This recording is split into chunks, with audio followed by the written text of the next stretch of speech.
Look at that pour. You couldn't do it again. Oh, that was awful. What game? We missed it. No, it's there.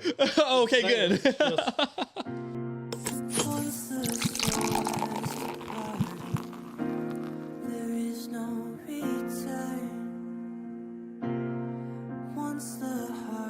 All right, guys, welcome back to another episode of Two Beers with the Band. I'm your host, Chris Schramm, and today I had the pleasure of sitting down with Mr. Joel McCann, aka KeyElement. So if you guys want to find him, look under KeyElement. That's where I found him. And I guess we're going to drink some beers and tell us a little bit about yourself before we jump into the beers that you brought. Yeah, absolutely. So I am initially a keyboardist, and I've kind of jumped all around the country a little bit. I'm just 25, so I still got a lot to do. Right. I spent some time in Fort Wayne, Indiana, working at Sweetwater Sound, and then I recently moved here to Nashville to kind of expand my creative needs and to explore music in its entirety. So I'm trying to release music, but right now what I'm doing is I'm helping with merchandise for artists. So shirts, bracelets, sweatshirts, anything you can think of that an artist will sell. I help vend it basically, or get it to the artist. So that's what I'm doing at the moment while I try and get my music career kind of started up. Okay. All right. Let's go ahead and jump into the beer you brought, and we'll go from there. Yeah. So hope nobody's mad at me that I brought Dos Equis, but I do have a good reason for it. Okay. It's not only like one of the first beers I started drinking, but it's one of my favorite on draft whenever I go to a Mexican restaurant. Right. So like this is what I remember, like when I'm with my friends. Yeah. If we'll go to the restaurant and I'm with all my buds and I go, can I have a Dos Equis on draft, amber? And they give you that big, tall 32-ounce Right. mug, and you just put the lime in it and you just down the hatch. It's one of the best feelings, All right. in my opinion. So I brought a little something special, and it is as you called it earlier, the party pickle. The party pick. So why don't you do the honors first? First one to use. I think that actually is its first usage. Awesome. So be honored. First time to use the party pickle in public. So cheers. Cheers. Or pour first. Now, I will say, I do not care for the bottle nearly as much as I care for it on draft. So, the taste is just different, and it's different when it's fresh. Right. But, all right. Ooh, good foam. I try. I do what I can. No, my foam's disappearing. Cheers. Hurry. Cheers.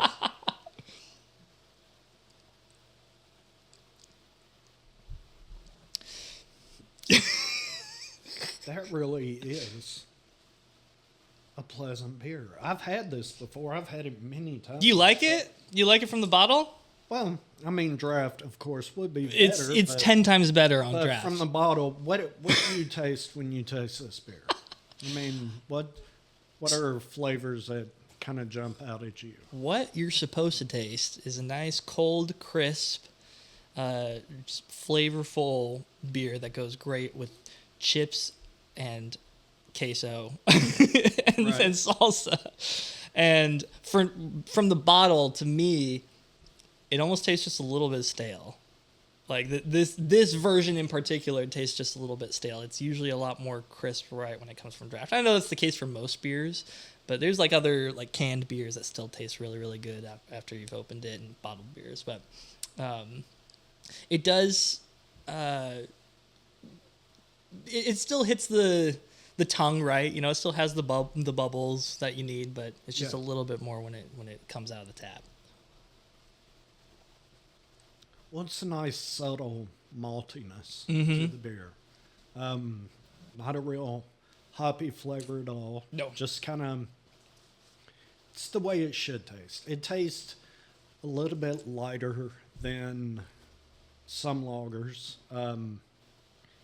You know, and that's okay. Mm-hmm. There's nothing wrong with that.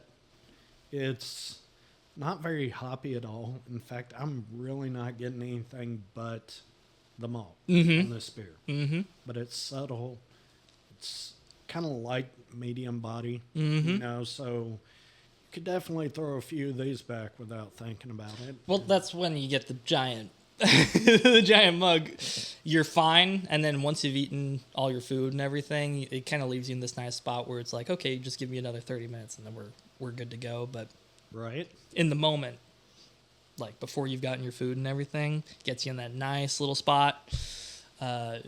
You know, perfect buzz. You get your food, kind of evens everything out. It's not too heavy that you're just going to be stumbling out the door. Yeah. So All right. that's why I really, really appreciate it. But I do like all types of beer, and especially IPAs. You know, I got the long hair, the beard. You Right? know? You look I'm the like an demographic. IPA guy. I'm the demographic for an IPA. All right. Well, tell us a little bit about your history with music, how you got started, how you chose the instrument you chose. What all do you do that is associated with music? Yeah. So to kind of start off, you know, the journey, I always found myself playing the piano. You know, my nana and my grandpa, they had an upright piano in their house, and of course every kid goes up to it and plays, and they're just like, oh, you know, noises. Right. And I started writing just a little bit. You know, I'd come up with a tune that would catch the ears of, you know, family members, and they'd be like, oh, wait a minute, you know, this may be something. And so around the age of 11, I ended up getting piano lessons from my amazing teacher, Amy Snyder. She was extremely beneficial in my early development, not only for just learning the instrument in general, but just like extracting the creative side of creating music. And because most teachers, what they'll do is they beat you to death with the classical music and the scales and everything. And she was very, very good about that, a balance of, well, show me why you're enjoying this instrument. So like that meant a lot to me and probably is a huge reason why I'm still, you know, a creative, is because it wasn't squashed immediately by do scales, do all of these classical pieces, which we still did. It was still, you know, a part of my curriculum, but it wasn't overshadowing the true reason that I enjoyed playing.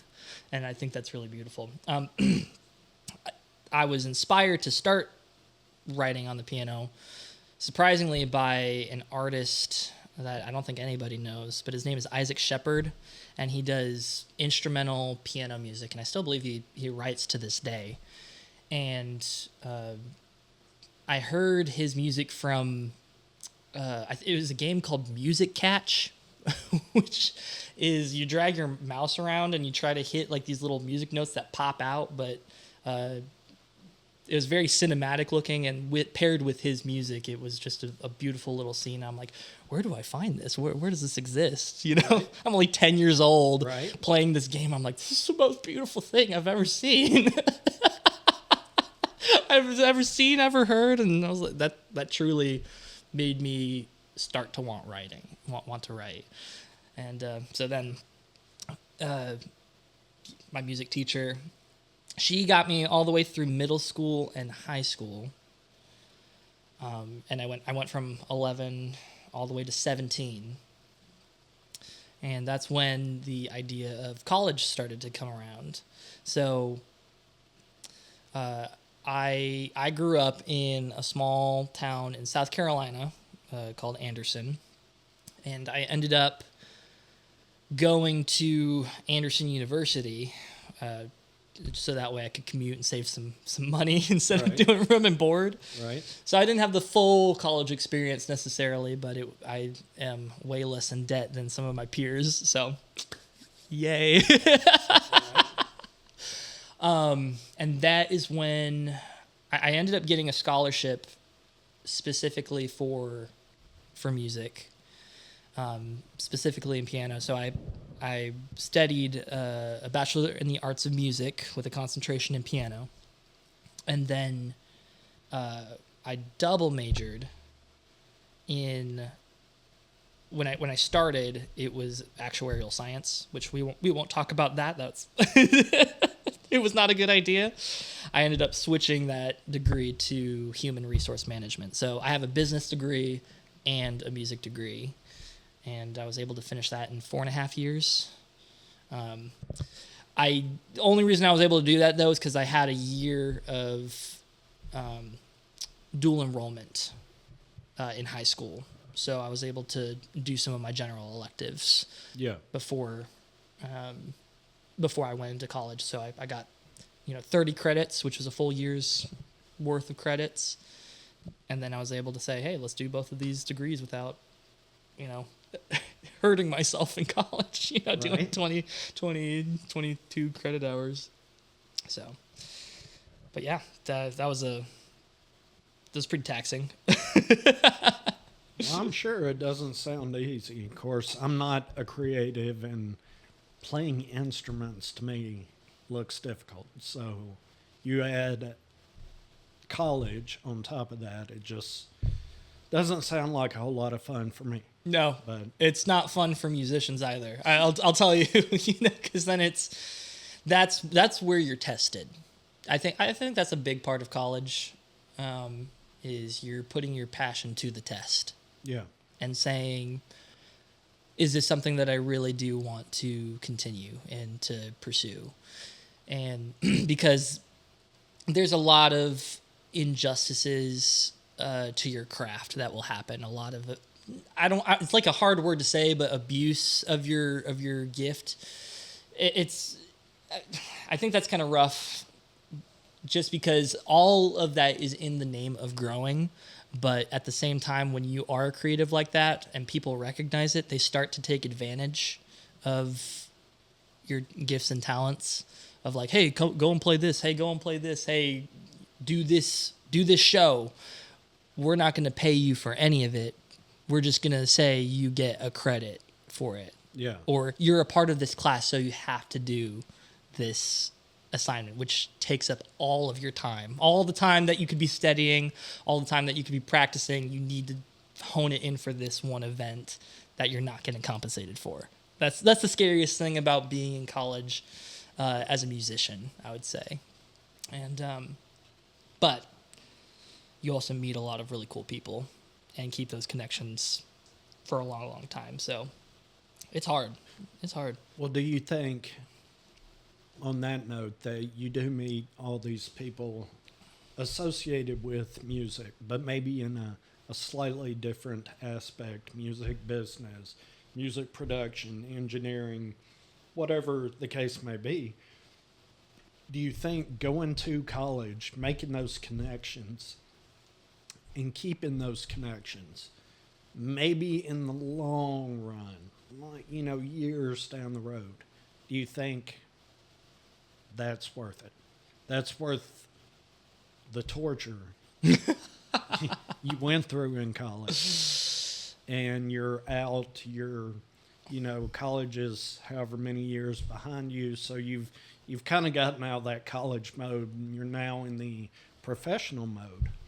And you're starting to kind of make your way, and then when you again move on to the next stage in life, you can kind of look back and say, hey, I remember so-and-so, he was a buddy of mine, or she was a buddy of mine, and I think she's working over here at such and such music, in the office or doing something over there. Let me, kind of hit her up and just see how she's doing, what's going on, reconnect, and see if maybe we can help each other out on something, Right. or what connections are good for. Yeah. I mean, do you think going to college and making those connections is worth your time and effort? I think it is in the grand scheme of things, and it depends on the school too. Like what kind of program that they have, and those connections have definitely set me up for some really exciting opportunities, I would say. But I would also say it's not necessary to be successful, because if you really wanted to, you could just, come here to Nashville and get yourself integrated with the group, and that will already kind of put you almost ahead of the game, because then you're integrated, and people will start calling you for gigs if you know what you're doing. It really comes down to your practice and your morals and how well you get along with people. Right. And of course, I'm being very harsh on like the college experience too, and I think that's also partially just because I did 2 degrees, because that was a lot, and I saw not a lot happening, especially in like the business side, because a lot of the experience you get is out in the field for business. When you're in college for that kind of stuff, it doesn't really stick until you make it into a company. And I personally thought, I'm a realist. I was thinking, hey, I love music, but I'm kind of getting the vibe from everybody, or just in general, that music isn't really a sustainable like life pattern. It's very, very slim for you to be able to make an amazing living off of music. And so I was like, well, let me just have a little bit of a backup, and then I can always do music comfortably. So that's why I got the business degree. But then it ended up turning out that pretty much all of my careers past that have been music related. So it ends up working out. So I'm very fortunate to have that ability. But to your point of, the college being a necessity, again, I don't think it's not necessary, but it does benefit you in a lot of different ways. For example, I think some of the most valuable information that I've received from college was music theory, learning how, the why to music, why it sounds good. That has made so many of the things I've written make sense and give it a little bit more purpose. Yeah. And then it helps when you're in a band situation and they call something out. Even though I can't remember it straight off the bat, from all the homework that I've done, I'm able to recall, like, I have learned that skill before. Another thing too for music majors is that it does give you some form of experience. Like, you are forced to get onto a stage and perform in front of a large group of people, and that's always beneficial. That's experience right there. So the only problem is you just don't get paid for it. They say, here's your credits. Right. Here's your credits that you're paying us for. Right. So that's where some of my frustration comes with it. That being said, I've met some amazing people in the industry. Like my piano teacher, Dr. Howard Kim, he is a genius, and he's so amazing at everything that he does, how he teaches, and I think that's why I'm the keyboardist I am today. He's pushed me in so many fun ways, and then there's some other amazing teachers there that have really helped me grow, and I wouldn't have gotten that if I didn't go to college. I just wish I got to spend more time focusing on that instead of like the business side, but business is also able to give me like the the ability to say, hey, I can work in an office, you know? Right. Well, do you think that you may want to work in a music business office or situation? Not necessarily for a label per se, but maybe, I don't know, maybe start your own little business, little music business, you know, something like that, an entrepreneur. Or, you know, has that thought ever crossed your mind? Would it be like just kind of releasing my own music or helping other people release music? Well, in that maybe sense? starting and releasing your own music, getting your own stuff out, kind of learning the ways of how to get things done. And then saying, you know what, based on my business classes or my qualifications in business, I know that pursuing this route or going down this route is going to be beneficial for me and for my music. Or if I go over here and talk to this person that keeps blowing up my phone, seems like they're offering me a really good situation. I'm getting bad vibes because the business side of me says you need to walk away from that because something's not right. I think you can be a business owner without having a business degree in that sense. Yeah. And so that I'm that's a really interesting question. I don't think I would necessarily open my own business just because I know I watch people who run their own business and they work nonstop. Yes, they do. Yes, they do. And but your point exactly. There are people who will extend the hand and say, "Hey, let me help you out," and then it just turns out to be a terrible situation for you. So I don't know if that would necessarily be business sense that comes from my schooling. I feel like that's just, you know, your life experience and and following your gut.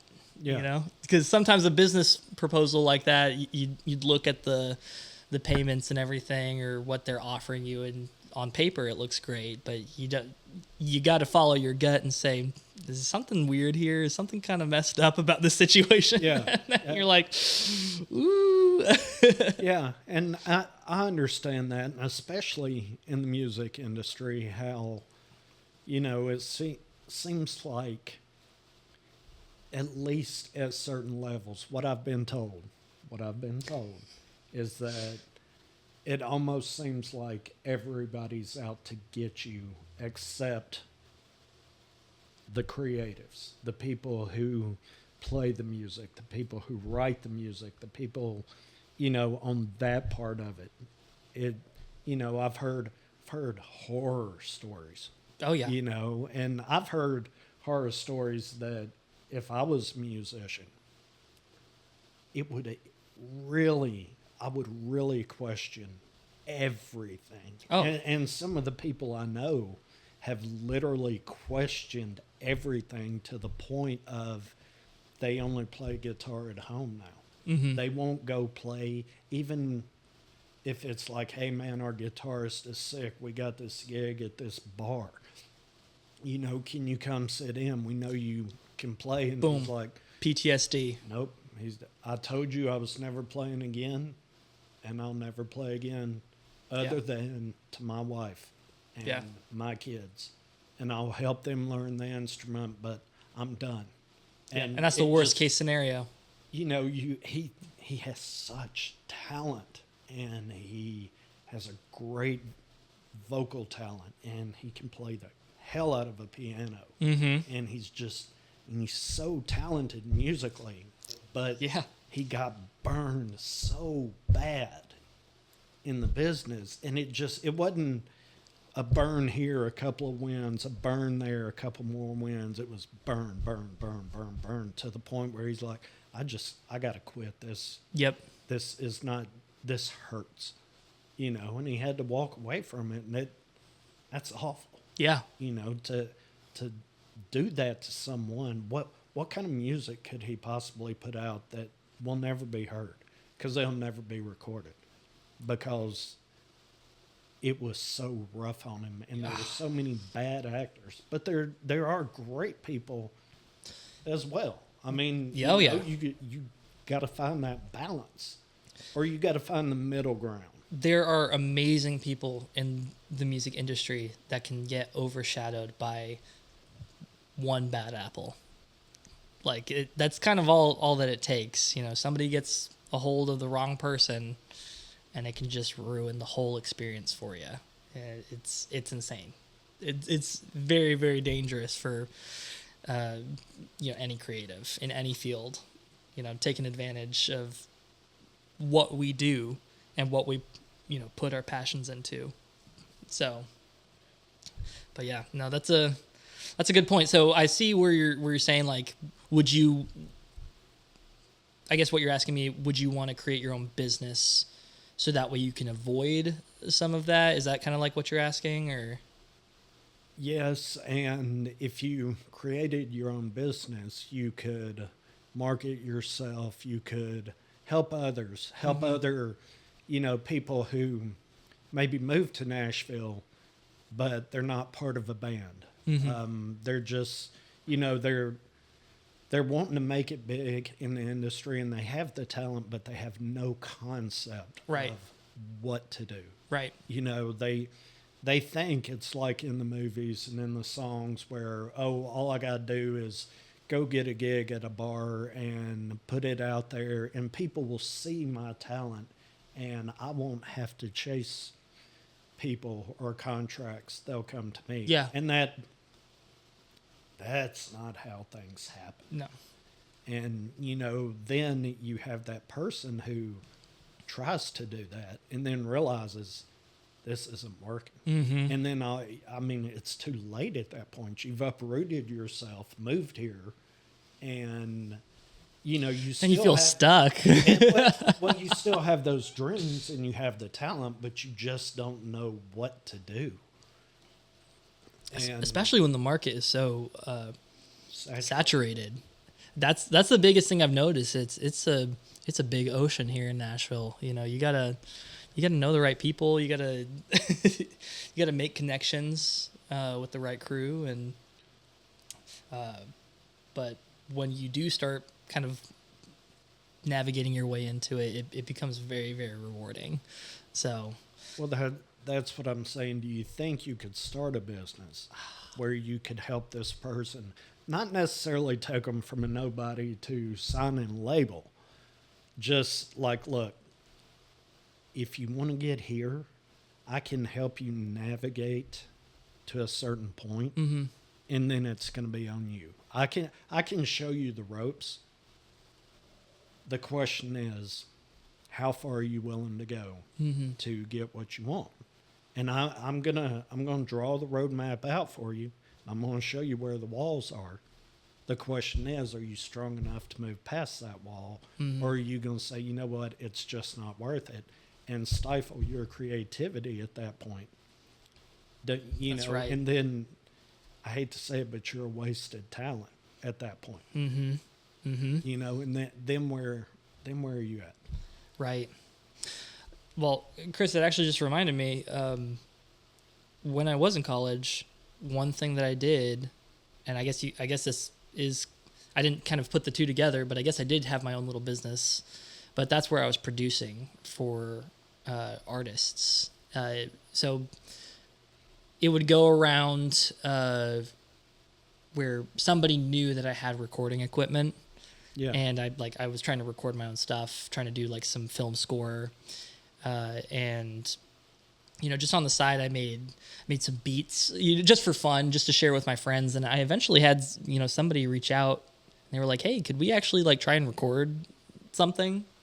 And once we did, we actually released like tons of music after that, and then through his connections, people were like, "Wait, hey, where are you releasing music? Who are you releasing music with?" And it's like, "Oh, this is my buddy Joel."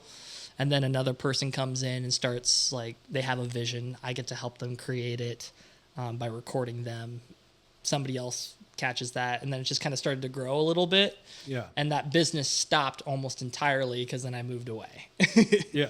So I guess on that side, as a small studio, that would probably be my form of a business, is helping others just with my knowledge of recording and mixing and mastering,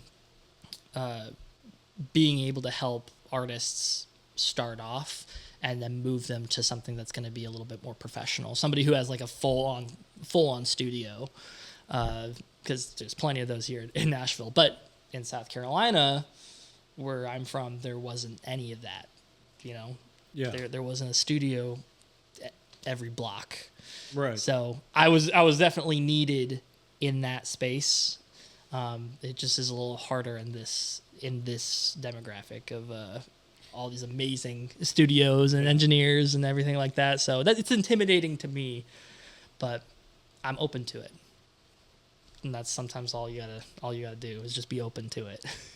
Okay, well, your move to Nashville, have you found it to be a little more difficult than maybe you thought, or were you prepared that when you touch down, it's got to be a run and gun 24/7?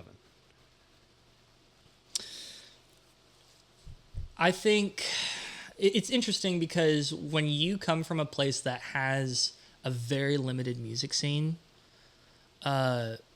that's where it's the most difficult. And I've watched a lot of other artists, like a lot of other musicians that were in our area really struggled because they couldn't get any gigs anywhere. And so it's just because they weren't asking for it. Here, there's almost a gig at every restaurant or every venue. And it's really not terribly hard to get integrated as long as you're asking actively. Right. And my priorities since I've gotten here have been a little bit different. It's just because of the current job that I'm in. I've been really focused and really passionate about that. So I guess in that case, I've almost found it a little bit easier. Not necessarily me going down the creative route, but I know the second that I start trying to run into it, there's so many opportunities. There's here in Nashville, they have writers' rounds where you get to bring your song and present it in front of a group of other people who have written songs and present it to everybody else. And that to me is fascinating because then it's just like, oh, let's create a community of songwriters and help build each other up, help strengthen each other up. And then we can help promote once that starts to go out for everybody. And then you get to go to a venue and perform it. So I haven't done that personally yet, but it's all just a process of like, let me take some time to write and record and get this done, and then start a venue or go to an open mic or something like that. So I feel like it's easy, and it kind of depends on your definition of like what success or what you want to do with your music career. Like if you want to do it full time, that's definitely difficult. Doing a music career full time would be really tricky. Well, what is success to you as far as your music or, your creativity, be it production, writing, the actual instrument? What is success to you? What's the top of the mountain? That's a big question. It's a big mountain. It's a big mountain for sure. Well, you have the base answer that you could do is like, hey, if you are actively writing and you're actively performing and it's paying your bills, that's a form of success. If you are, to me, if you're being called to go play a show or to play on a track for somebody, and it becomes a consistent ordeal, that's also another form of success of like, hey, people want you around. People need something from you, that that they know is going to be, they know you are going to present a good product. Yeah. And I think the ultimate thing, with music is if a biggest killer of music and creatives is burnout and just getting, overwhelmed by, your own craft. If you're in a position where you're not like burning out and you're still playing all the time, that's a huge form of success. Like you're enjoying every show, and even if there's a tricky one, you're still like, I love doing this. That's a big form of success to me right there. Is like, this is an amazing opportunity. I'm glad I get to use my gifts and talent and all my practice and get to display that to anybody who wants to listen. That's a huge deal in being successful, having that feeling right there. So probably a lot of other people that you talk to on this podcast, they probably have different versions of success. Well, what are some of the other ones? A lot of people have said, if I can play music full time and pay my bills, that is success. Yeah. And I find it strange because when I started this, I thought everybody's answer would be, oh, if I could sell out Bridgestone Arena, or if I could take a world tour, and be gone for 300 days out of a year and make so much money and blah, blah, blah. And the more I talk to people, I find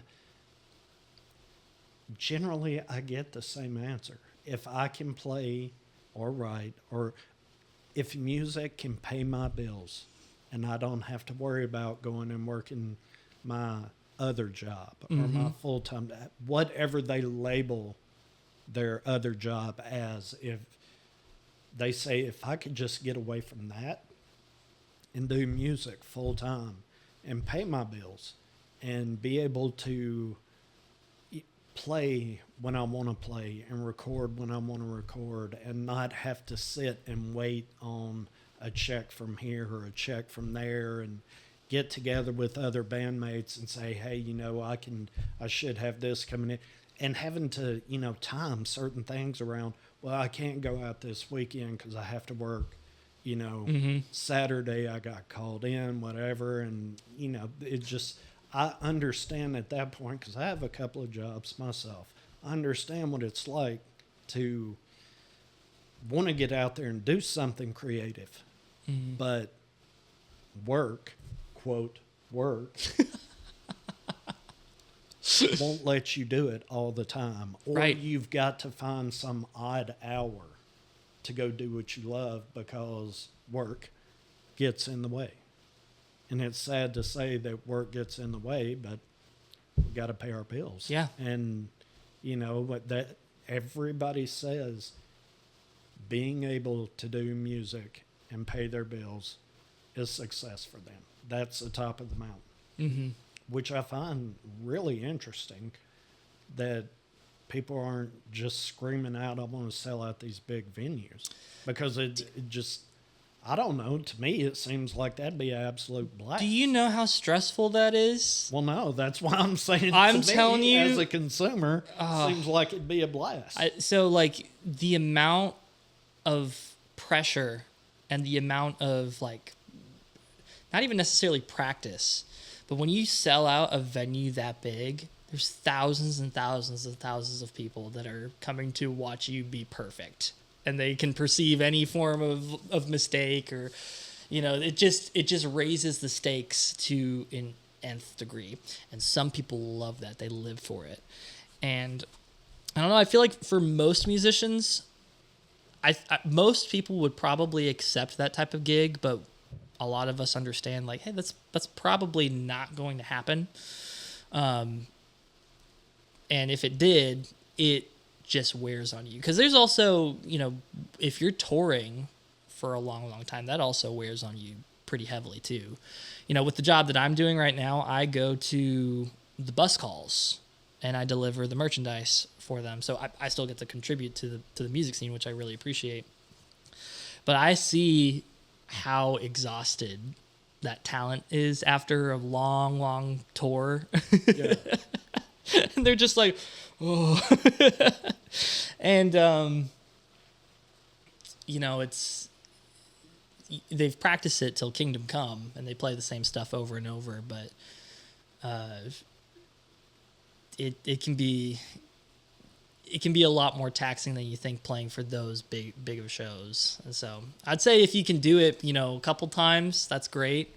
But if you just do it forever and ever, unless if you have the drive for it and you love the energy of that. Yeah. For me personally, I don't know if I could play for that many people, maybe one day, but I know it's when there's so many people watching you at that point. I don't know. There's this crazy separation of I can't relate to these people, rather than playing in a bar where you can see everybody's individual faces and get to enjoy the moment. So I don't know. Other people probably feel differently than I do about that, but Okay. What's the ideal crowd size that you would want to play for on let's say 3 nights a week? 3 nights a week? Yeah. You know what? I would say it's always fun to play, just for just a nice small like bar venue, because that's the most intimate, version, and it's also easy. Hey, bring your friends along. All of your friends get to support you, and then you get to show your music, and you get to interact with the audience a lot more, rather than people who are in a stadium that are just way far away. Yeah. But I would say it'd be great to play for probably a huge venue outside, where maybe it's like not a beer garden. I don't know, some event that has a lot of things going on and playing to all of those people, and people get to be drawn into it. They're not, forced to be there necessarily. Contributing to something like that is so awesome to me, because, it for me personally, it kind of takes that pressure off of like, everybody's kind of doing their own thing, but the people who want to listen are able to come and listen and enjoy. Right. But it's still, the music is still touching everybody in a certain way. And that's my personal ideal situation. So playing for a large group of people like that, and then if people want to come and see, then they go to these other venues. And I'm thinking small, Well, I mean, but it's what you want, and it's what makes you happy. And that ultimately, at the end of the day, is where you want to be. You want this music to make you happy. Mm-hmm. And if that's the environment that makes you happy, why not stick to it? Mm-hmm. I mean, if one of these big time bands calls and they're like, hey man, we've heard your stuff, we're gonna be touring, the Southeast, why don't you come play for us, because our regular guy's sick. Mm-hmm. And you get to look out and see 1,000, 2,000 people looking you in the face. If that's not your thing, don't do it. Well, Chris, I think it could be my thing, but there's also that part of me that's just scared. Well, of course. Of course. If you've never done it, of course it's going to be scary. It's intimidating, and then you get the shakes while you're on stage and everything. You have to do it multiple times for it to become normal. And so I think that's where some of my hesitancy comes from, is just like, that's a lot of pressure. A lot of people are relying on you for stuff, but in the grand scheme of things, if it is a possibility, again, like I said, I'm a realist, so I can see myself making a decent living or paying some bills from me playing local gigs, and even just going around Nashville or even a little bit outside of it. But if I was given the opportunity to go a little bit further, it would be hard for me to do. But I would give it a try. Right. I would just be nervous all the way through. College try, I'll give it the old college try, college try. but at the same time, you don't get called to those kinds of things without showing your merit. And I feel like I still have a little bit of work to do before I do something like that. So there's some stepping stones that need to happen first, and maybe that's why my answer is so like, ooh, I don't know if I'd want to do that, So because I haven't played with a band as much as I'd like to, but I'm starting to kind of get back into that groove. Doing more jams with people is always a great time, and then studying music always strengthens you too. But so I don't know. I'm kind of giving like the both sides of the coin answer here. I mean, it's your answer. So it means something to you, so that's what matters. I'm looking for your answer. I'm not looking for a cookie cutter answer that, I'm a musician, I have to give this answer. Well, if you don't believe it and you don't feel it, it's not your truth. Right. Then why speak it? Right. Because if you continue to speak it, one day it will be your truth. And maybe it's a road you don't want to go down. And again, a process that kills creativity. Yeah. So, all right. Well, I don't know about you, but I am definitely ready for this second beer. Let's pull this out. Tell me a little bit about this, Chris. This is Low Pitch Hazy IPA from Highwire Brewing. The can says Hazy IPA, dry hopped with juicy American hops. Vibrant and juicy is what it says. Which I'm definitely on board with. And the can art is definitely colorful. I don't know if you guys at home can see that. I don't have the greatest of lighting. But to be honest with you, at this point, I'm not really concerned about the can art. I'm concerned about the taste. So here you go. Thank you, sir. Bon appetit. Whoops. It happens.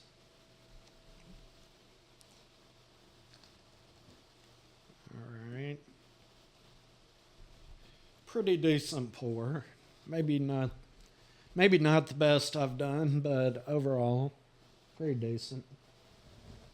That is a hazy IPA. That is definitely,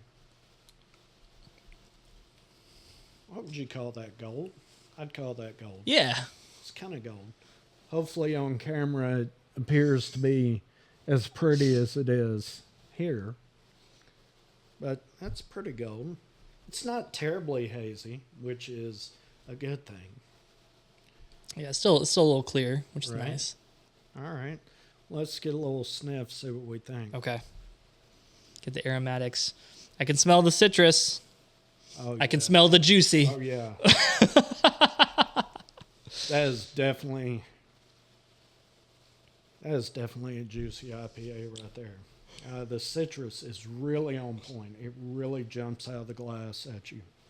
But in a good way. It's not overwhelming. And when I say it jumps out of the glass, it just, it kind of hits you up front, but it's not just so strong that I can smell it this far away. It's bitter or anything. It smells like, okay, give me a sip. Yeah. It tells you exactly what I hope I get when I drink this beer. So, cheers. Hey, cheers.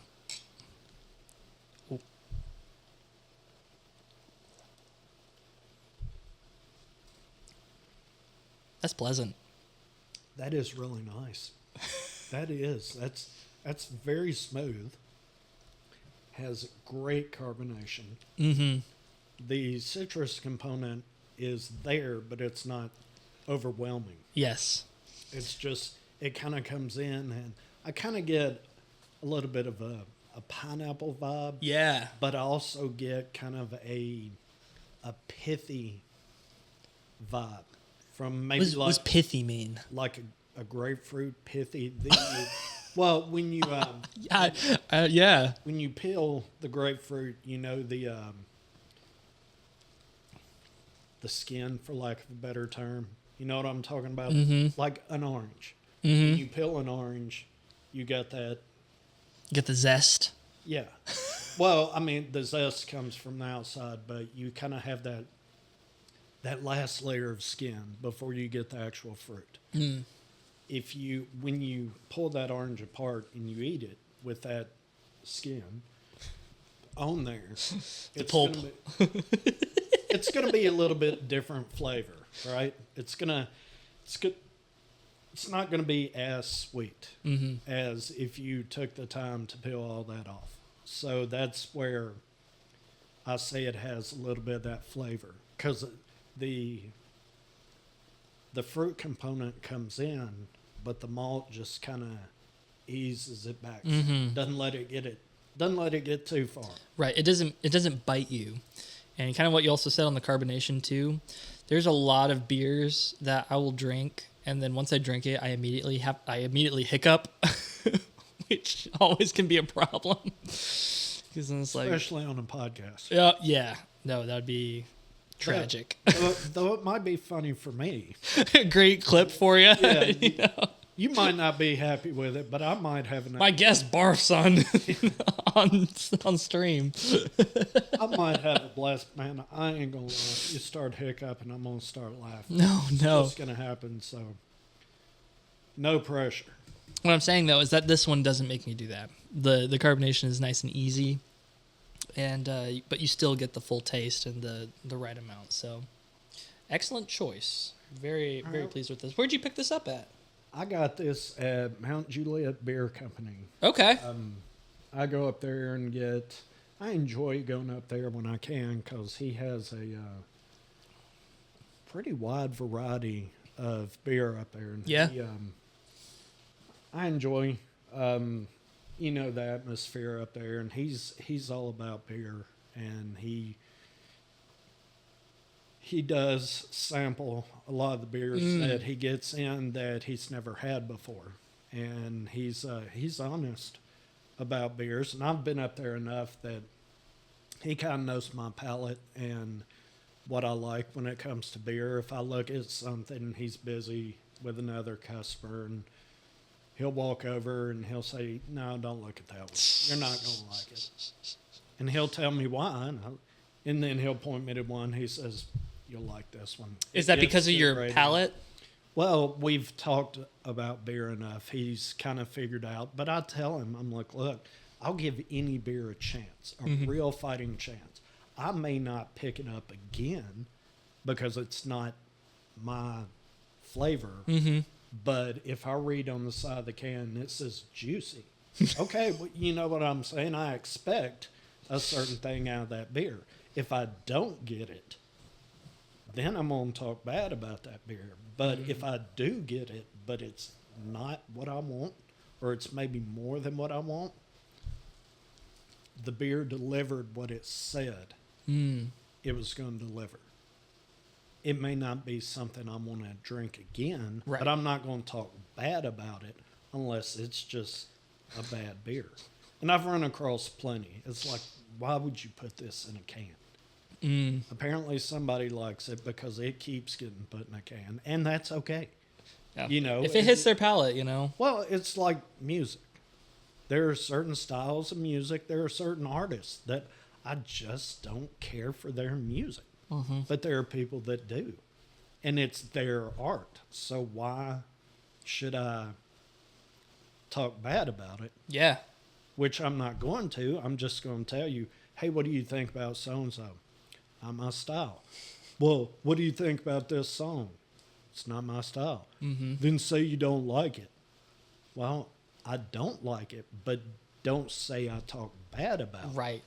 Right. It's just not my style. But as far as what they wanted that song to convey, I can see what they wanted. And I'm okay with that. In fact, I can appreciate it even if I don't like it. And that really throws so many people off. They're like, no, you can't do that. You can't appreciate it. And it's like, yes, you just can. don't get it. you're the type of consumer that, oh, and I really don't like this. Hey man, did you hear so and so came out with a new song? Yeah, I hate it. Really? I mean, that's it. I hate it. Just hate it. And if that artist was standing here with me, would you say that same thing? All the work that's put into something like that, Yeah. and just I Well, hate it, and that's the problem. A lot of consumers think that, oh, so and so wrote this song and picked up a guitar and strummed it, and then this person presented it to a band or presented it to a label, and all of a sudden they're in the studio, and X number of weeks later it's our latest release. Yep. And it doesn't happen like that. Mm-hmm. And there are so many people that I hope are learning something, because I sure am, that think, music is an art, so it happens seamlessly. And then they come to Nashville, they go to New York, they go to Memphis, go to LA, and they want to get in the music scene. They don't really know what they're getting into. Mm-hmm. And then all of a sudden, bam, reality hits. And it's just like, oh no, what have I done? Mm-hmm. Yeah. And what I would love to do is to be able to put a product out that is informative, where the person that is listening or watching,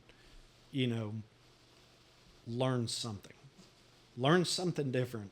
Because every time I do an interview, I learn something different, either about the business, about a certain genre of music, about artists in general, creatives. You're all the same, but you're all different. Mm-hmm. And that's why I like to put the beer component to it as well. I like drinking beer, so that helps. But each beer, this is a vibrant and juicy hazy IPA, basically, is what the can says. So is it that? Yes. Well, I can drink 1,000 different vibrant and juicy hazy IPAs, and none of them will taste the same. Mm-hmm. Even though I like the genre of vibrant and juicy hazy IPA, I may not necessarily like Every single one. exactly.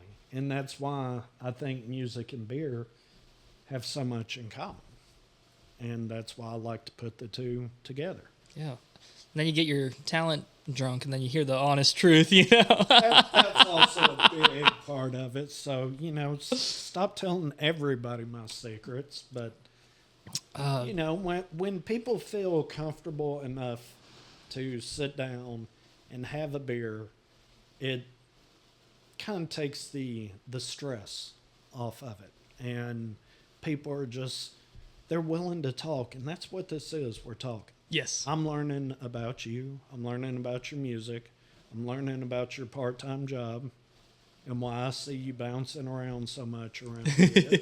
And, you're go, go, go, go, go. So, it's all... You have seen me around here moving a ton of boxes and Yeah, everything, and the pallets and everything. Yeah, so For context to our listeners, we kind of work in the same area, and that's how we ended up meeting. So part of my job is moving lots of merchandise. So there's tons of boxes, tons of, skids, and I move it around with a pallet jack, and I'm just going through the halls with all of this stuff. Right. We ran into each other, and I have this giant stack of boxes, and he's like, "Hey, how's it going?" and that's one thing about Nashville, that even with all the insane growth that I love, you can just speak to people. Just be nice. Oh, yeah. And just say, hey. If you're walking by somebody and they look at you, just speak. There's a lot of friendly faces around here, for sure. Before you know it, I like to talk to people. So I'll talk to anybody. But you meet so many people that are doing a job for money and to pay the bills. And maybe they're not, I'm not going to say they don't like it, but they're not happy with it. And they see it as a temporary wall that they have to get over. But you meet so many people that do things with music in different aspects, and you or at least for me, I run across so many interesting people, and I really enjoy that. Mm-hmm. I ran into you around here, and we got to talking, and I'm like, oh, imagine that, somebody else in the music. But, I start, well, I mean, that's what some people would say.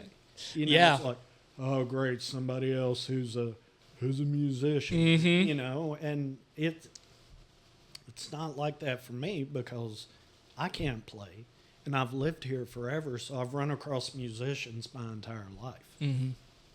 and I appreciate music pretty much more than anything else. So running across a musician is not, oh, just another musician for me. It's intriguing, yeah. Yeah, because like for example, what genre of music do you play? Do I play? I think a lot of people would attribute it to indie, but I would also have people probably say like cinematic or like film score, but I don't know, when you put lyrics to it, I don't know if that changes it. So Well, what are things that you've done that you have? I don't know if you produced it, but your music is attached to other things that maybe aren't necessarily mainstream for the average consumer. okay. Like when I look you up on YouTube, where do I find you on YouTube? KeyElement. Well, and I don't know if it's buried underneath other people named that. I think it comes up straight away. I'm not sure. You do have to look a little bit. Yeah. But I think it's because I just got to post more, right? exactly. That's what but has at to least happen. it's a start. Mm-hmm. And when I look it up, what am I going to find? Mm-hmm. Right now, you would find like some probably some piano pieces. I know there's one really old cover that I did when I was a kid, and I probably need to private that one now so that way I can actually build my brand, because this year I've dedicated to starting to build the brand and I'm in the phases of creating music. And so I have a very deep connection to electronic music. Not like, well, I love listening to crazy electronic music, but I can't produce that type of stuff. But since I'm a synth guy and I'm a keyboard guy, I like to incorporate little bits of that into my music. And so I think that kind of adds to the indie aspect of it. Is just, it's something just a little bit different. There's some beeps and bops in there that you're not going to hear from a guitar for regular drums or anything like that. So there's a lot of freedom when it comes to some keyboard sounds and messing around with in an electronic fashion. So I love doing that. The song I have out right now that I would kind of put forward, it's called Hardest Thing to Say, and that's really just piano and stringed instruments and just a little bit of percussion. So that's it, and it's a really sad song. It's a really it's a downer. Well, I mean, you guys start somewhere, right? You do, yeah. And when you wrote that, you were probably in a headspace where you either one needed to get that out, or two, it really made sense, and you can't stifle that, because if you do, it's going to show up one way or the other. Oh, so, if you got to get it out, you got to get it out. And that was one of those songs that I had to get it out. It was because I suffer from wanting everything to be perfect, and that sometimes kills the creative vibe. But that song, I was like, it needs to be done in whatever condition that it's in, and just go. So, but yeah, now I'm working on some other tracks that I plan to be releasing soon. So if we ever have another day, sit down, sit down, we can talk about some of the process I'm for that. 100% on board with that. And if you've put those tracks out beforehand, if you would like to talk specifically about those or about the journey that track took from being in your head to being released, I'm sure there's several people out there that would enjoy hearing that story because there's such a story to every song. Every song. Even songs that maybe people are like, oh, that's just background, I don't pay it much attention. Well, the artist that produced that, or the artist that created that song, the producer that produced that song, if it's a different person, that's not just a song for them. That song has meaning. That song, there's life in that song. Even if you don't see it, somebody does. And I try to, over the years, I've approached music differently. And that's one of the reasons I really wanted to start this was I want consumers like me to see music a little bit differently than just something that is on when I start my car or something that I'm going to clean the house and turn the radio on. And it's just background noise or, oh, I heard this song. It's my favorite song. So you pay attention to that one, but you don't pay attention to the next one. Oh, it's the latest release from so-and-so. Oh, well, I don't like that artist. So you're not giving that song a chance. Right. How many people did it take to go from conception to end product? And how many times did that song change? The story behind that song. Or I don't understand that song because the things they say just don't make sense. Well, you don't know why that song was written. If you are really concerned about it, take 2 minutes out on your phone while you're sitting down doing nothing and just type that song in, put meaning right in behind the title.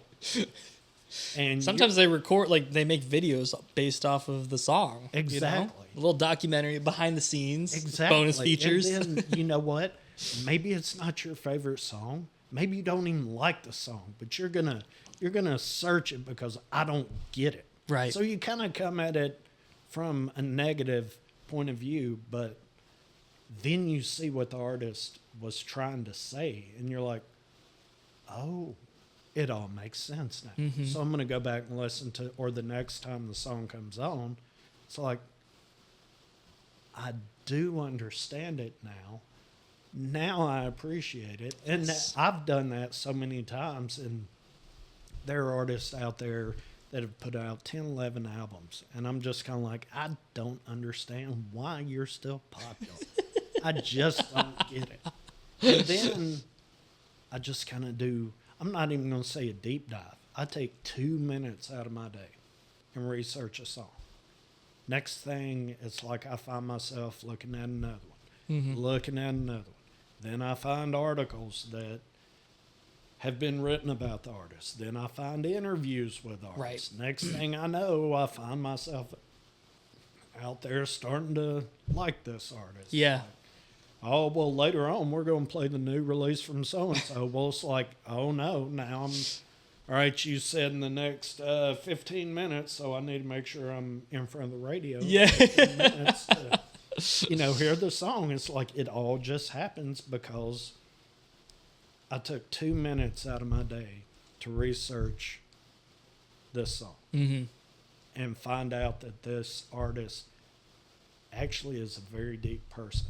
And they're saying something in this song. Well, that song meant something to them. And the production staff and the engineering staff and whoever it took to put that music out there. Yeah. And then there's sometimes people who they'll just have fun with it, and then the listeners don't, I guess, get that message because they think every song is supposed to be serious, and some artists are just like, let's just have fun with this one. Let's be silly with it, and then everyone gets upset about it. But I think another thing too, something that I really appreciate about music that most people probably aren't a huge fan of, but it's always on the top of the leaderboards, but everyone's like, where did this come from? Like, this doesn't make any sense why people would like this. I've noticed too that if you just listen to the mix of mainstream popular music, it's phenomenal. Like, they have some of the best engineers working on this music, and it sounds immaculate, but then you're like, well, I don't like what the lyrics are saying, or it just doesn't make sense. Like, why is this getting the forefront? But anytime that usually happens, I'm always like, this is very well mixed and mastered. That's it. So it's always nice to pull something good out of any piece if you can. If you can't find anything nice about the piece, and something really, really went wrong. and I've done that in the past. I've been to a number of shows at a number of different venues where you just, and I know you know this, you can go to some shows in Nashville and listen to good bands, really good bands, talented. Oh, yeah. They are good at what they do. But the acoustics are so bad. Oh. And if this is your first introduction to the band, you'd be like, "Why? What are you doing?" It can kill. It can kill the whole vibe. Entirely. But a bad mix can ruin an amazing song. But I listen to the song after it's been released, and I try to, at least for me, and maybe I'm just a music nerd like this, I try to key on one instrument and just follow that all the way through the song. Mm-hmm. And then the next time, I may just key on the vocals, not necessarily what they're saying, but how they're saying it. Yeah. And then their timbre, their inflection. See where things are layered, and you can say, you know what, I think you cheated a little bit here. But it's okay because I like it. And I kind of approach songs, especially songs that just get played over and over. I try to make the song be something new every time I That's a great way to look at it. That's a great way to play. Because there are so many people involved in making that song. I don't want to slight anyone in that song. And I don't want the song to get so overplayed that I don't respect it. And that's the way I approach music. Mm. And I don't know if other, consumers do that. I'm sure artists do. You listen to bands you've played with. You listen to bands that have opened for you, or you listen to bands, it's like, you know what, these guys and gals, I kind of like what they're doing, so I'm going to, they're playing over here, I don't have anything to do, I'll go check them out, and, or, they're playing this venue on this night, I'll make sure that I go see them, because I like the venue, I like the acoustics. I mean, you probably approach seeing a show in a different frame of mind than I do. It's stressful for me to go watch a show. In what way? Because I have the artist's mentality or the performer's mentality. So I'm sitting there, I'll feel the nerves that they're feeling. Like, we're getting ready to perform. I got to remember what's going on. It's so frustrating to watch shows sometimes because it's like, I'm worried about what's gonna happen next, especially if something goes wrong. Well, of course. But I mean that's life. Right. But I think it's sometimes different from somebody who's a non-musician or who hasn't performed before, because they're just like, oh, what was going on? I get nervous even when things are going well sometimes, where I'm just like, something has to go wrong because everything's going too wrong. Well, sometimes there's also an air of, you can also feel it from the band. Like, if somebody is unprepared for something, you can almost sense that, and that will make me nervous. A band is amazing to me if they make me feel comfortable. That's kind of how I judge it at times. Isn't that the reason for you to go to the show?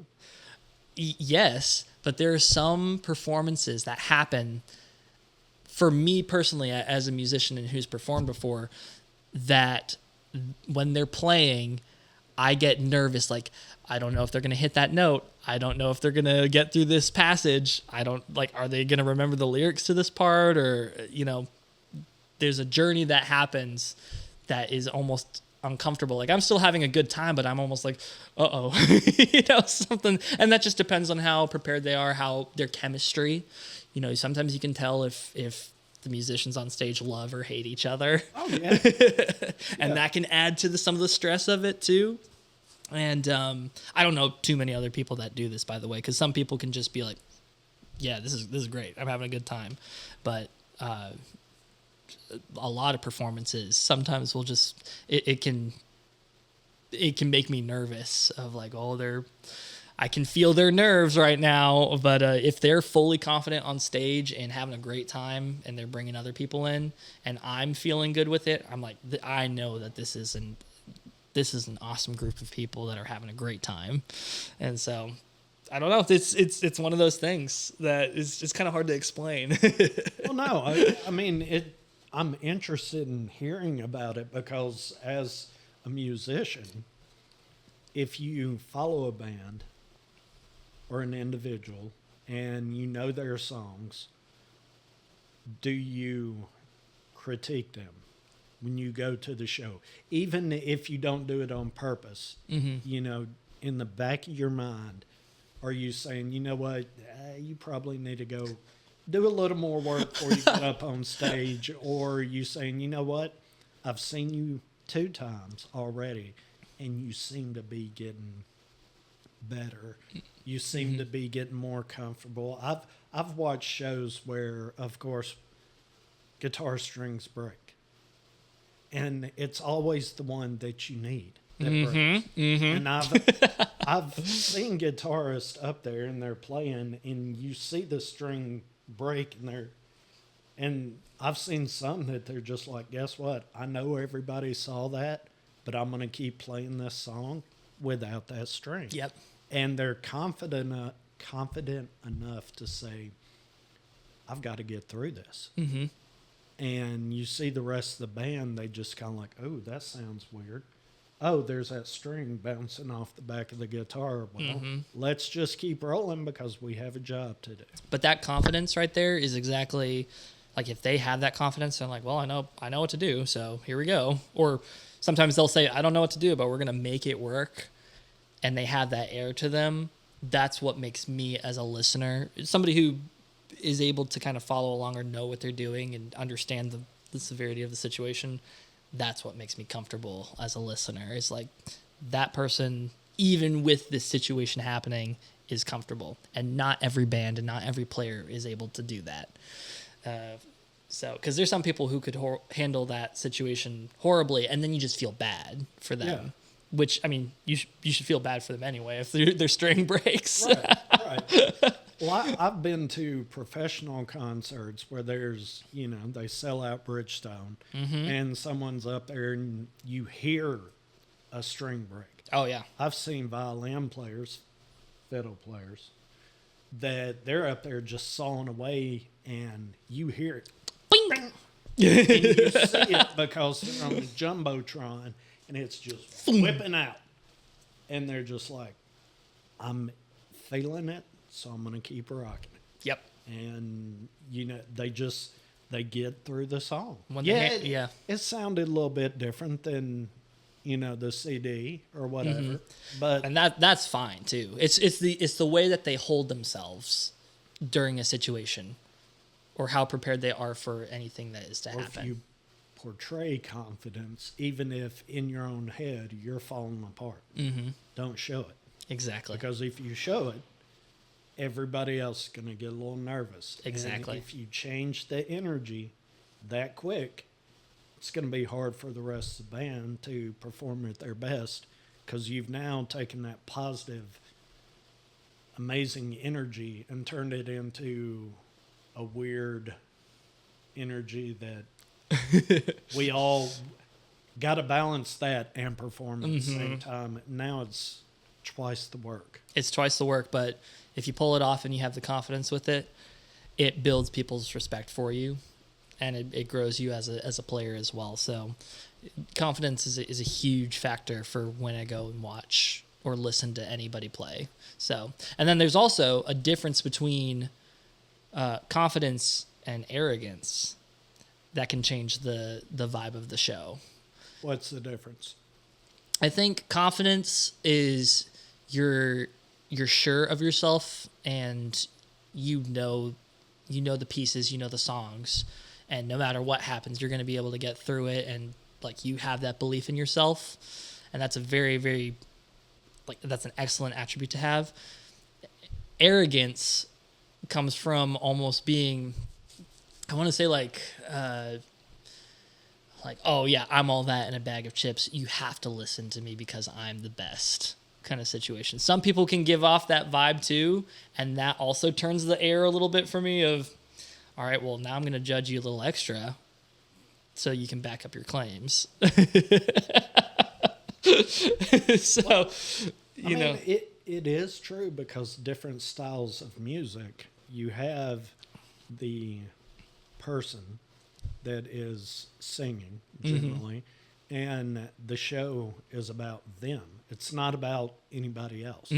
But this person has a band that may be studio musicians, people just kind of put together to support that artist, that maybe that artist doesn't understand the nuances of live performance because they've never been, or maybe they can't play an instrument at all. They just have, which makes it trickier to be like, okay, well, they just have the ability to get up there and belt out a song vocally, and just it's like, wow, you have just been blessed with vocal talent. Well, you got the supporting cast that has instruments that may fail. It is a strong possibility because nothing is perfect. Nothing's perfect. If an instrument fails, don't make a point to, and I've seen this happen once, and I was very, very upset about the situation. In fact, I don't listen to this artist based off this. Really? Because I was so aggravated about the way things went down. Tell me more. I'm not going to name the artist because that's not fair, but it was a sound check for an outdoor event, and pretty big one. We were there doing something different, but at the time I liked the artist, so this person got up on stage, full band, they're up there doing their thing, and what happens? A string breaks on a guitar. During sound check? During sound check. And this artist turned it into a thing. And I was like, the only people that are hearing this are you and a handful of us. And if some of these people setting up for the event are paying attention, which they're probably not, them. And you are just berating this person. If it was me, I'm sorry. I like money. But after what this person said, okay. They had to say something pretty rough, like on stage, like through the microphone, or like where it was loud enough for you to be able to hear. No, through the mic, made it a thing. What? And I was like, why?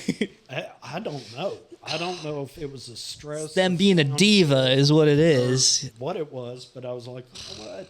Based on that, I'm done with you. So, and that's what I'm saying too, is if you're gonna hold that arrogance and ego and put yourself on that kind of pedestal, you better back it up.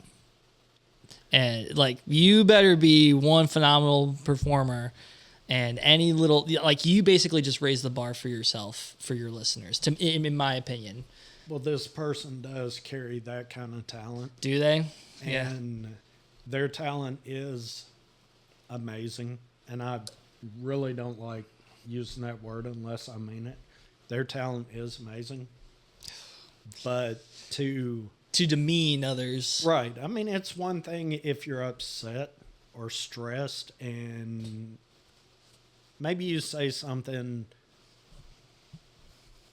that you shouldn't have said, but it was a one-time thing. Yeah. But this person just kept going after her. Yeah. And I was like, I get that's different than arrogance. I'd say that's just being. This is a bit much. Yeah. You can't control instruments. And then that does detract from your talent at that point. If you're treating other people, because then you can't get that out of your mind. Well, as far as I'm concerned, I'm done with that artist.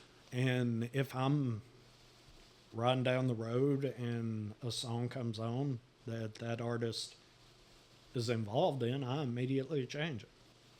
No. You don't get to come through my speakers anymore based on what you did.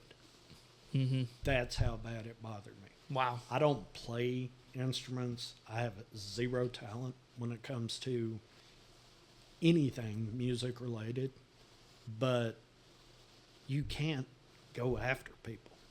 And I think, as far as a musician, it's never perfect. Mm-hmm. Even these guys and gals that get up on stage or go make these mega million selling albums, mm-hmm. With whatever band, it's not going to be perfect every time. It never is. If it's perfect every time you get on stage, I'm kind of curious about what's actually coming through the stage. Just say, yeah. Say, if there's never a mistake ever, wow, you're extremely talented. Oh man, but that's a great point because I feel like a lot of the beauty of music is not from the perfection, but from the imperfections. I agree, and how you deal with them. And how you deal with them. When huge mistakes are made. True. But even in the little mistakes, there's, I know when I record, there are moments where an extra note pops up that wasn't really supposed to be there. And in the moment, it's like, yeah, that was out of the script. That was out of what I was supposed to be playing. And let's say it's a take that just isn't, like, it's not going to be edited. It's not going to have anything. It can't go away. I've noticed that I almost get excited for some of those mistakes because they end up making the piece something completely unique.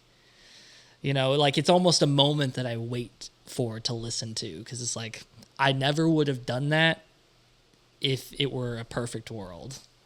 My mistake led to a permanent mark of something that I'll always, be excited about. And I think that's why guitar and that's why the voice is so amazing is because it's never perfect. When we listen to people who are auto-tuned and they get that perfect sound, yeah, it's a cool instrument, it's a cool sound, but it makes it very robotic and very, almost lifeless if you use too much of it. But when you actually have a raw vocal and they perform it, and even if they're performing well, it's never perfect, and that's what makes it so special. Well, yeah, and some of the best shows I've been to have been bands that are so tight and they've been together so long that something happens. A drummer completely misses. Or I've seen a drummer hitting the drums, just feeling it. And don't ask me how. There goes the stick. No, their hands are sweating. And You know, there goes the stick. So he was using fingers. But you could hear it. And obviously, for us in the crowd, we saw it. But of course, where's the drummer? Drummer's always in the back. Everybody else is up here. Mm-hmm. And they're up there having a good time, playing to each other, playing to us. I mean, the whole thing, and all of them at the same time turn around and look at the drummer. And he's just rolling with it. I mean, he's doing his thing, but they're like, oh. And they just keep going. And he's doing his best. And I'm just sitting there like, oh, this is going to be fun. Yeah. How are you getting out of this one? Mm-hmm. Mm-hmm. The song ends, and immediately the lead singer just wheels around and makes it a joke. Says a joke. Says something funny. I forget what was said, but I was like, that's awesome. Yes. And they're getting ready for the next set. And for the remainder of the show, kept giving him little jabs here and there. Yeah. Oh, wait a minute. Hang on. Let's. Took him a towel. Said, here, wipe your hands off. Because this next song is very important to us. We don't need you losing a drumstick. Dude's face is as red as this poster.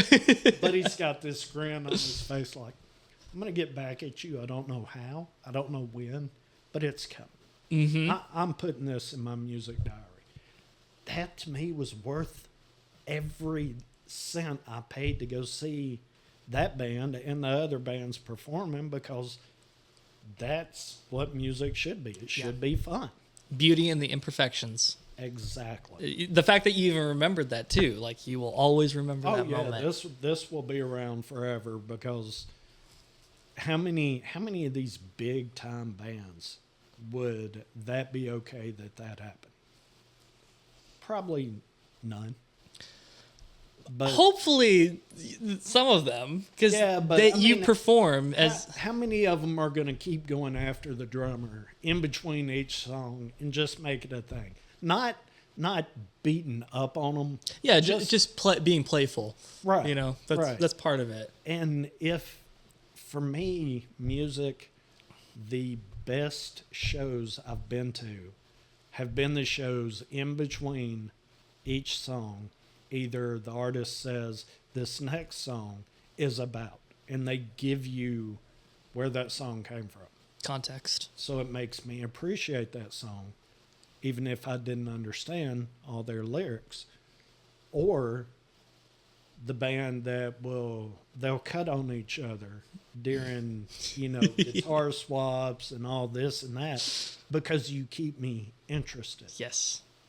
And if you're going to make fun of each other, I'm definitely on board, because this is not scripted. Mm-hmm. And somebody might say something that they're like, whoops, too late. It's gone. Mm-hmm. It's on mic. There's no turning back.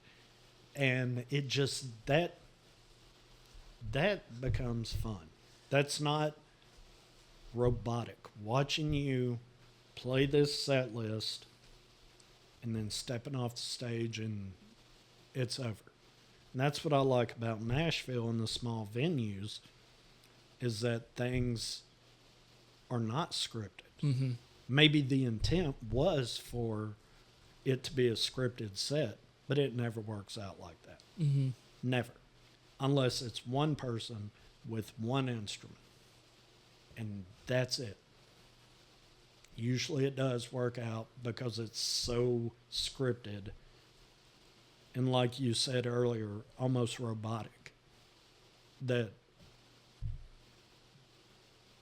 there are no mistakes because there's very little room to make a mistake. Mm-hmm.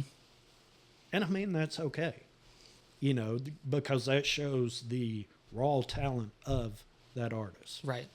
Where there's no one backing them, or if something goes wrong, another person, another piece can step up and kind of cover up. It's like if you're up there on stage, it's you and a guitar and a mic, and you break a string, you better roll with it. Mm-hmm. Because there's nobody there to pick you up, back you up. just keep going. Mm-hmm. Make a little light of it at the end of it. Say, you know what? I didn't give you people the performance you expected because my guitar, blah, blah, blah, blah, blah. I mean, Well, sometimes it's not even a string breaking. Sometimes, like, you just forget the lyric. Or you forget the chord. That's the scariest. I've seen that happen. I haven't seen someone forget a lyric, but now that you say that, I kind of would like to. just to have a little fun with it. It's probably happened, and you just haven't noticed it all the way through.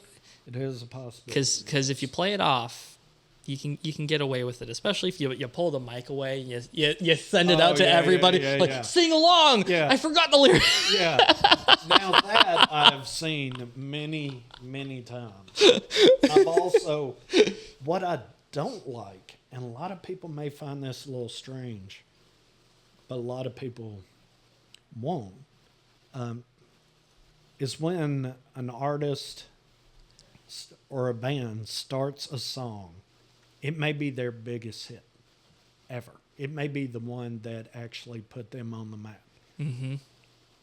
And they may sing the first line, and they hold the mic out, and the crowd sings the rest of the song. I agree with you. And I'm just like, I didn't pay money to see myself sing that song. This person over here. I paid money to see you sing that song. And if you're not going to sing that song, I'm not going to come pay money to you anymore. Mm-hmm. Because I can sing the song for myself for free. Sing it, everybody. Now, if it's your famous song and you're going to give us the end of it, that's one thing. Yeah, or little bits and pieces. You can do that to engage everybody. Yeah. But not the whole song. Or my favorite is when you have these small bands that get up on stage in these small venues and they want everybody to clap. All right, clap. Everybody. And then when they start picking on people. I said, everybody clap. You don't have a beer in your hand. There's no reason for you not to clap. Oh, and that's the worst. Well, no, see, I like that because you it's do? engagement. Yeah, but well, it's just it's sometimes forced engagement, though, every once in a while. It's for one song, and it's usually at the point where it's towards the end of the set. The crowd's already had a few beers, and everybody's just having a good time. Let's raise the bar a little bit. Mm-hmm. Let's have a little more fun. You got to know your audience for some stuff like that, too. Well, again, in a small venue. In a small venue, yeah. Small venue where most of the audience you've either seen before or they're your friends or relatives. You know people are there who will back you up and everything. Like you'll well, you know what? Sure. I don't know if I can keep time, but I'm going to try. And that's, to me, the engagement between the songs is worth the price of admission. If it's done right. There's an actual art to it. There is. That I've noticed. Some bands can pull it off. Some artists can pull it off. And then there's some people that it's like, it just doesn't feel genuine. Mm-hmm. Yeah. So I'm not going to participate. Yeah. Well, especially, I mean, have you ever been and this isn't necessarily like a music situation. It can just be like a public speaking situation where people are like, how are you guys doing? And then you're like, yeah. It's like, oh, that wasn't good enough. Yeah. That's something that will really tank your audience right then and there. Like, oh, so you're saying we're not good enough now? Okay, well, what do you want us to do? He's like, let's try that again. You're like, okay. Well, I don't like that because that does seem forced. But at the same time, if you do that exact same thing, but you word it different, you kind of come at it from not a demeaning perspective, but it's like, oh, I'm sorry, I'm up here with the buzzing of all these speakers, amps, and I couldn't hear you guys. Could Could you do it one more time? It's inflection and how you present yourself, and like people know that you're genuine about it. But if nothing's worse than people giving like a big response and then they're immediately like, I didn't hear you. It's like, yes, you did. Yes, you absolutely heard us. People outside heard us. Yeah. The people down the street heard us. I can't hear you. Let's do it again. It's like, no, I don't want to do it again. I already gave you my claps. I already gave you my woots. You're getting one, that's it. Yeah, no more. Yeah, do with it what you will. I came in here with one to give, and I just gave it. You're asking for more? Well, when you're on stage, what is a good show for you? What's a high energy, audience engaged show for you? What does it take for you to step off stage after a show and say, man, that just rocked?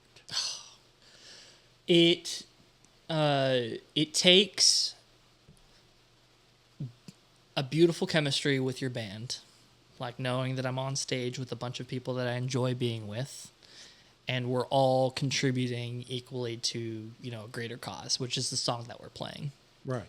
And having that be successful and reaching the audience and seeing the audience be excited about it and engage with us. And if we're playing something that everybody knows and they're singing along to it, or, they're heavily engaged with what we're doing, that's a successful show right there. Because if the audience is engaging, they've been touched by the music, They're excited to be there. They got to see a part of me and a part of everybody else on stage. And that's one of the best feelings that you can have, is like, hey, I got to contribute to something that everybody really enjoys.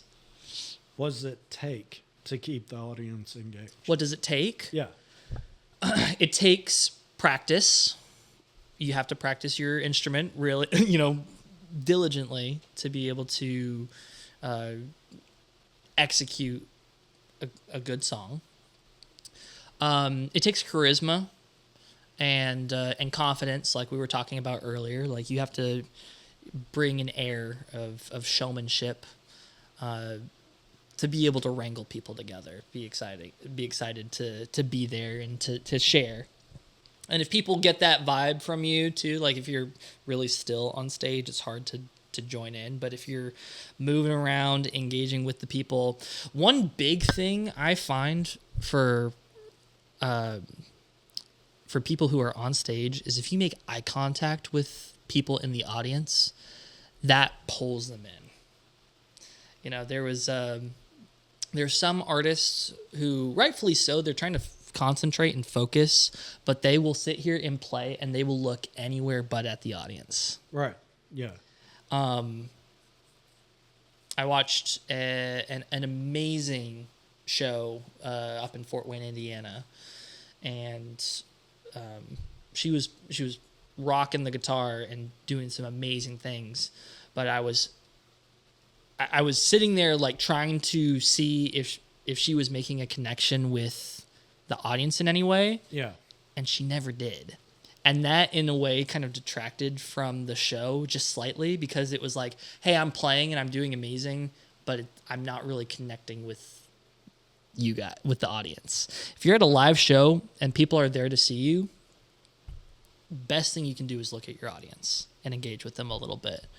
Because it's one of those things of, you get to be a part of the show if they engage with you, in a sense. So if I'm on stage, and sometimes it's hard to do because you got lights blasting in your face and you can't really see people around, and there's, of course, tons of sound going on. You're also focusing on your instrument. But if there's those slight moments that you can play and look at somebody in the eyes and just say, like, you're in this moment with me, like I'm performing, but come along with this journey with me, that pulls people in so quickly and engages them so quickly that they now are invested in the moment with you. So if anybody's like performing and you need better engagement, just look people in the eyes. It does wonders for the whole situation. So even you said showmanship, Mm-hmm. and that may be difficult for someone who's an introvert. So do you think showmanship is something you learn and something you have to practice, like practicing your instrument or your craft in music? Do you think showmanship is something that, if it's not natural to you, that you can learn? Even if someone says, yes, I'm a huge introvert. So I think it's really interesting. I think you can be an introvert and still be a good showsman, because there's something a little bit different when you're an introvert and there's a lot of people and you're trying to have conversations with a lot of people. It can be a little bit. That's where the introvertedness comes out. Like, you may not want to talk to all these people, but if you're on stage and people are like looking at you, there's almost a different way that you can present yourself. I've been an introvert for a long time, and I feel like I'm kind of breaking out of that. But I'm able to kind of set things up in a way that will automatically engage some people. Like, if I think of certain lines to say to get people excited, like even what you said too of telling people about the song. If I'm like, well, this may be something that people would be interested or could relate to, that will automatically bring an engagement. The eye contact, which takes nothing but just using your eyes, Right. can be a part of your showmanship. Like, you're playing and you're looking at somebody as you're going, that draws people in. You don't have to say a word, you just have to look at them, Right. But yeah, that's I guess that's my take on it. Like, you could totally be an introvert and still be a great showsman, but you need to know what to do on stage to keep people engaged and keep people watching. Well, do you feel that could be an art in and of itself? Absolutely. Is that something that people should work on? Oh yeah. I mean, I would say a quarter of your show is transition. It's you stopping the song and getting to the next song. So you need to have something that's going to keep people in their seats. Because if you stop and then you don't say anything, what are people going to do? Well, they're going to go to the bar and they're going to go get another beer, or they're going to say, "Oh, I'm getting tired. I think I'm going to probably head out for this next song." It gives them an opportunity to leave. But if you sit there and you engage with those people, they're ready for the next thing. Like, you don't give them an opportunity to leave. So it's it's hard to do, but it's something you can practice just like your instrument. But you kind of have to be on stage and work on that, and also just have decent charisma and be comfortable with the people that you're with on stage. So I don't know. That's a trickier one to practice because you have to do it in real time. You can't really do it beforehand, unless if you think of a couple of questions to engage your audience. I was thinking of some ways I could try and engage an audience between sets. And I was thinking about taking ducks, like plastic rubber ducks, Yeah. and say, "Okay, you want to participate? I'll give the ducks to somebody, and I'll put the ducks on a bench or a little stool." I said, "If you get this in from where you're sitting, I'll buy you a beer," And then that just creates an air of an audience member is participating. The rest of the audience is like now excited for this moment, and then it creates anticipation, and it creates a little moment while, say, my guitar player is tuning his guitar, or the drummer has to switch out some cymbals or do tune for the next song. That buys time and keeps everybody engaged in that downtime. So just little fun things like that to keep your audience engaged would be something that I would do for fun. What is the best show you've been to where you were kept engaged? like you say, in between songs or in between, anywhere where the downtime was not just downtime. And if you would like to say the name of the band, the show, the tour, the venue, whatever, or you don't want to, that's fine. But what was the best show you've been to where you were kept engaged a majority of the time, if not the whole show? Yeah. Oh, that's a great question. It's going to be a kind of a silly one, but I went as a kid, or maybe I was in my early teens. I got to go see Weird Al Yankovic. Okay. And he is such an awesome dude. He's really funny just in general, even when he's not singing. And in those in-between moments, he's just naturally a comedian, just a fun guy to be around. And the whole way through, even though I was up in the top seats, he was always engaging. And I was with my family, and I just remember my whole family laughing at pretty much everything they said. We got to hear so many songs that we just play in the car when we're all together as a family. And his showmanship is great on stage, and then in those little in-betweens, he's poking fun at people in the audience. The audience engagement. Sometimes he was literally stepping through the audience on the seats.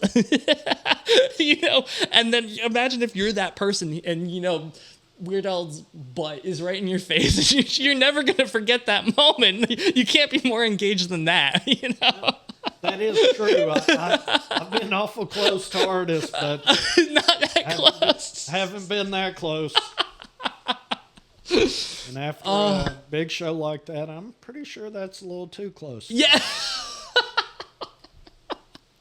Is this number 2? Yeah, it's number 2 or 3, I guess, compared to. Man, it's number 2 for the low pitch. Yes, that's right. I'm glad we have a second one of this. This was a treat. Well, I'm glad you're happy with it, and would like to go ahead and pour this one and let it sit here and think about what it's done wrong in life. And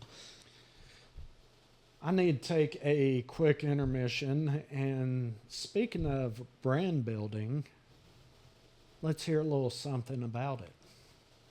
Brand building. What is it? Why does everyone always say that as an independent artist, I need to build my brand?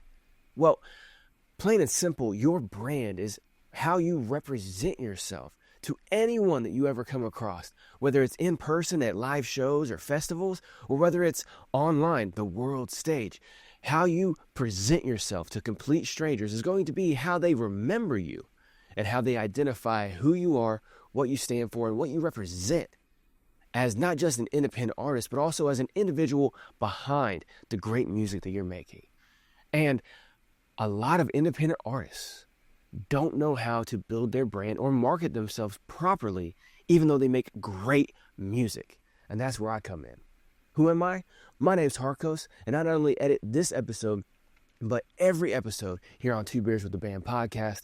And aside from that, I have my own podcast called Music Making Sense Podcast, where it's all about music marketing, branding, and how to have success, real success as an independent artist. Every single week I drop a brand new episode diving into specific tips and tricks that independent artists can do to navigate this crazy world of the entertainment industry. And I break everything down to very simple steps that you can do as an independent artist, 100% DIY, and a lot of times for free, in order to help build your brand and market yourself properly with different strategies and tactics in social media marketing, as well as in sales and just individual brand building. So if you're an independent artist, or you happen to be listening and you know somebody who is an independent artist who makes great music, but you just don't know how to market yourself right, or maybe you're always looking for help online on YouTube and stuff, and you're seeing all kinds of stuff, and a lot of the channels that you find out here are talking about very high level stuff that you're not even anywhere near yet. You're like, I'm not going on tour and selling VIP tickets. I don't even have a fan base yet. I'm barely getting an audience. I can help you out. So come on by Music Making Sense Podcast.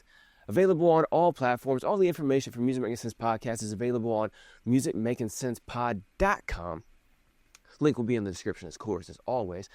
But there you'll be able to find all the links to all the socials and streaming platforms where you can find every episode of Music Making Sense Podcast. But you'll also be able to find all the courses and services that I offer designed to help independent artists just like yourself grow a real and sustainable fan base online for as low cost as possible. Everything I do is designed to maximize efficiency and minimize cost. So again, musicmakingsensepod.com for any and everything Music Making Sense Podcast. And don't forget to come by the Wednesday night live stream exclusively on my YouTube channel, Music Making Sense Podcast, where I go live playing independent artists' music from all across the world, all genres. We all review their music together, me and everybody else who comes by on a regular basis. And then I also give hints and tips and tricks and help people out with social media marketing as well. So, musicmakingsensepod.com for any and everything Music Making Sense Pod. Oh, and back to this episode. But wait, this is just the end of part 1 of the great episode right here on Two Beers with the Band with Joel McCann, aka KeyElement. If you want to see part 2, it will be coming out in 2 days after this episode airs. Depending on when you're actually watching this, make sure you go back to Two Beers with the Band podcast, the homepage right here wherever you're viewing or listening, and check out part 2 with Joel McCann.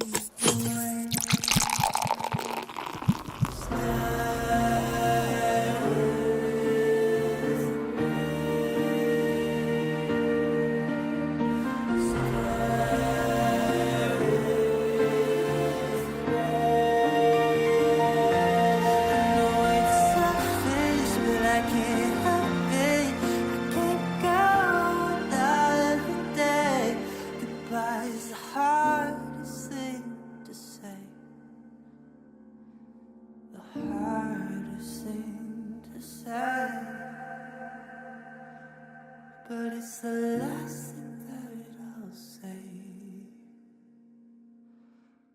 Last thing that I'll say. But it's the last thing